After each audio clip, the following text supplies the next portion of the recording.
Hi there, and welcome to Beyond Clean, your go-to spot for better cleaning. My name is Dale Rawlick, and in this series, we're going to walk you through simple tips of our most popular pieces of equipment. Whether you're unboxing, assembling, or you're ready to hit the floors, we've got you covered. Now we're going to dive into today's episode of Beyond Clean.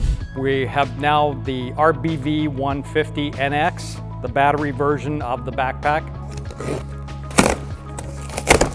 The machine is going to come with the charger and the appropriate country charger cable. The kit is inside of the box, corresponding with the kit that you ordered with the machine. The main machine itself, all of the connections are done up. Just a matter of loosening off the Velcro, opening up the harness system, unclasping, reattaching the tool kit holder. This kit goes onto the side. The piece is here. It's wrapping around here, onto the side, up in here, so that when you're operating it, it's going to slide one way and the other. The last thing to do with this is the power cable. The on-off switch with the high-low simply goes through the side component strap right here onto the side. That piece fits through. This is a one-time only, where they fit this through the side so that the cord is right by the operator with the on-off switch. Removing the battery from the box, simply opening this up, remove the battery from the box.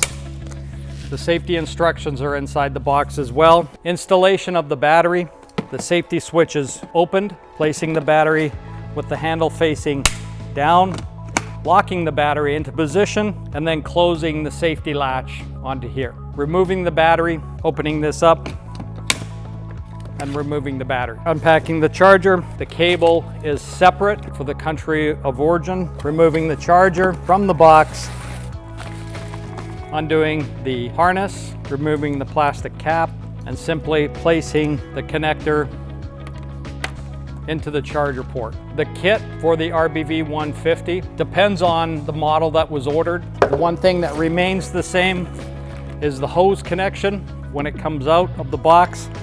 This can be in the upright position up here. Just simply slide the clip beyond to the bottom point, making sure that it's clicked to the bottom. Taking the hose, connecting from the front, and connecting the hose onto the piece of equipment until tightened. If you put this on to the side, this will not connect. This has to be facing somewhat towards the front for this hose connection to connect. That's due to the fact that it has a stop point, so it does not hit the operator in the back as it swivels from side to side.